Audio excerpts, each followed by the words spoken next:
Buenas noches, mi nombre es Luis Gonzalo Barrios Patiño, de la Maestría de Derecho Procesal Civil de la Universidad Bicentenaria de Aragua. Nuestro facilitador virtual es el doctor Peter Arias. Nos corresponde en esta oportunidad exponer sobre la herencia yacente y la autenticación de documentos. Cuando se desconocen quiénes son los herederos de una persona que ha fallecido, o aún conociendo que existen herederos ab intestato o herederos testamentarios y los mismos son llamados a la herencia y han repudiado la misma, es decir, han renunciado a ser herederos, la herencia se reputa yacente y todo el que tenga interés puede acudir ante el juez de primera instancia del último domicilio del de cuyos con el objeto de que éste abra el procedimiento de herencia yacente. ¿Quiénes pueden acudir ante dicho juez de primera instancia del lugar de la apertura de la sucesión? Bueno, pueden acudir todo el que tenga interés. ¿Quiénes pueden tener interés? Los acreedores de la herencia. Los legatarios también pueden tener interés. Recordemos que existen los sucesores a título universal, que son los herederos, y los sucesores a título particular, que son los legatarios. Los legatarios, por supuesto, tienen interés de que se les entregue el respectivo legado otorgado por testamento.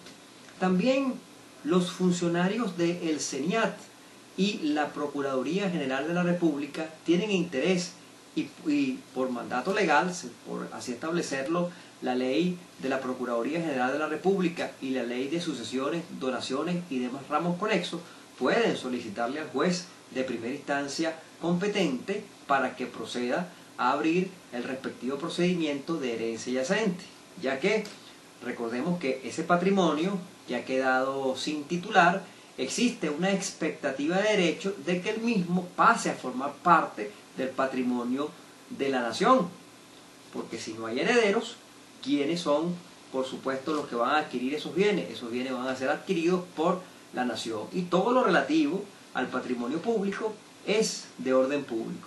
Por lo consiguiente, esos funcionarios tienen interés de solicitarle al juez de primera instancia la apertura del procedimiento de herencia yacente. Somos del criterio de que el juez puede también de oficio, en base a lo mencionado anteriormente, de que ese patrimonio que ha quedado sin titular puede formar parte del patrimonio de la nación, el juez puede proceder de oficio. Así las cosas.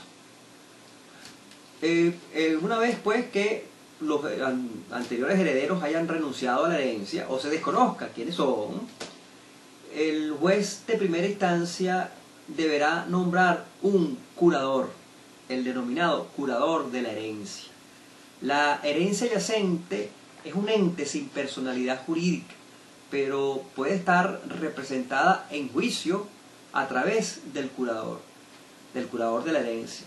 El doctor Rangel Romberg, en su texto Tratado de Derecho Procesal Civil, ha establecido que ciertos entes sin personalidad jurídica, menciona a la quiebra, menciona a las sociedades irregulares y menciona a la herencia yacente, dichos entes sin personalidad jurídica pueden estar en juicio, pueden actuar en juicio, pero debidamente representados.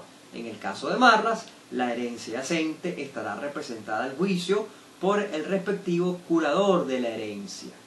Así las cosas. Se va a proceder entonces al nombramiento del curador de la herencia. Antes de que este ente en el ejercicio de la respectiva curatela, debe de prestar una caución o fianza suficiente para responder por los bienes que va a administrar. En otras palabras, para responder por su administración.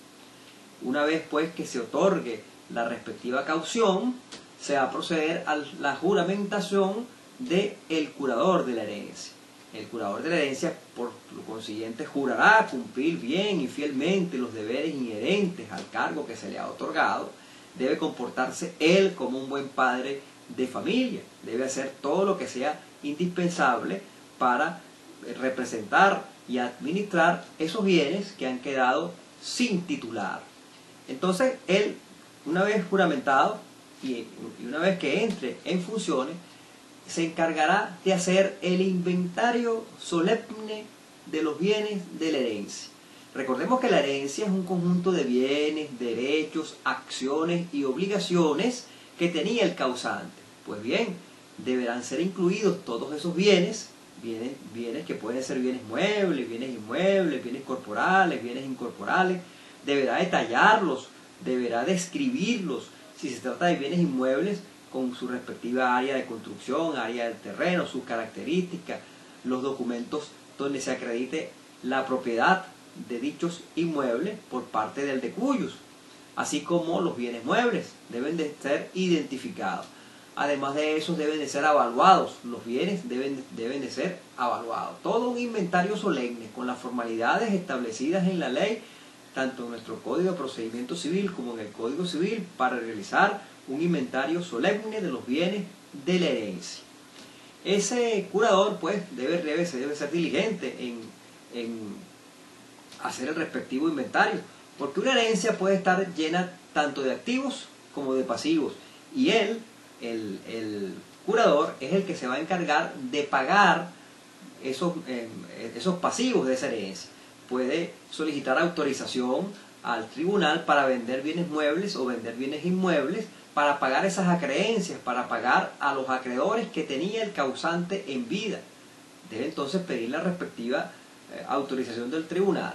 Asimismo, si dentro de su administración él encuentra dinero en efectivo, deberá abrirse una cuenta respectiva en una entidad bancaria con el objeto de que sea depositado ese dinero en esa entidad bancaria.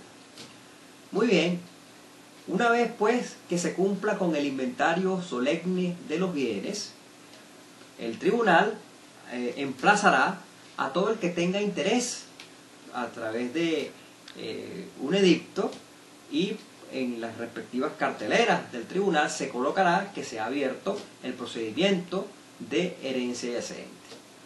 Transcurrido un año desde que el tribunal declaró a la herencia yacente de la apertura de dicho procedimiento, si ha transcurrido un año y no han acudido a dicho llamado cualquier heredero desconocido que pudiese presentarse, y los interesados han acudido, pudiendo los interesados por supuesto acudir o no, si acude podrán entonces pagársele las respectivas acreencias que ellos tengan con respecto a la herencia. Transcurrido ese año, el tribunal declarará la herencia vacante. Se declara vacante la herencia y esos bienes pasarán a formar parte del patrimonio de la nación venezolana. Cabe destacar que si el fallecido es un ciudadano extranjero, se le participará a la legación diplomática respectiva. Pero los bienes no es que van a pasar a formar parte del patrimonio del cual era esa persona extranjera nacional, sino que si son bienes adquiridos aquí en Venezuela, esos bienes pasarán al patrimonio de la nación venezolana. Con esto finalizamos lo relativo a la herencia yacente. Vámonos entonces a la segunda parte de la exposición, que es la autenticación de documentos. Nuestro artículo 927 del Código de Procedimiento Civil y el artículo 928 del mismo texto adjetivo establece lo siguiente: los jueces o notarios tendrán facultades de autenticación, pero cabe destacar que en los sitios donde existan notarías públicas, los jueces no podrán autenticar documentos. Ponemos por ejemplo el Estado Amazonas. En el Estado Amazonas hay algunos municipios en los cuales no hay notaría, como el municipio Atabapo y el municipio Baroa. Ahí en esos municipios los jueces cumplen funciones de autenticación de documentos. El mentado artículo 927 de nuestro Código de Procedimiento Civil establece que le será presentado el respectivo documento ante el juez o notario. Ese documento deberá ser leído ante el otorgante y los testigos instrumentales, que el otorgante deberá ser identificado con su respectiva cédula de identidad.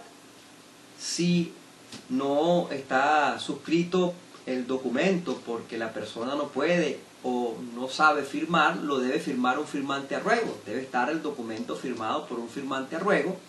Y una vez que el tribunal lo declare autenticado, en la respectiva nota de autenticación debe de firmarlo el otorgante o el firmante a ruego, los dos testigos que establecidos en el mentado artículo que deben presenciar el otorgamiento, lo debe firmar también el juez y el respectivo secretario. Los jueces llevarán por duplicado un libro de autenticación. Ese libro de autenticación debe estar debidamente foliado y debe estar debidamente empastado. La ley nos establece que debe estar foliado y empastado, y con su respectiva numeración. Y se insertarán, sin dejar espacios en blanco, en esos libros todos los documentos que hayan sido autenticados. En estos municipios anteriormente señalados, en conversación con el juez Elvis de dicho municipio, nos manifestó que allá en esos municipios la inserción de esos documentos en esos libros se hace todavía a mano y llevan pues por duplicado, un duplicado que se mantiene, los libros son hechos por duplicado, uno que se mantiene en la sede del tribunal permanentemente y otro que es enviado a el registro inmobiliario, anteriormente oficina subalterna de registro público. Asimismo, si la ley establece para el mayor manejo de las respectivas autenticaciones, se pueden habilitar otros libros de autenticaciones. Cada vez que se habilite un libro de autenticación, el mismo se colocará en el libro diario de haberse cumplido con la formalidad anteriormente señalada. Es todo, muchas gracias.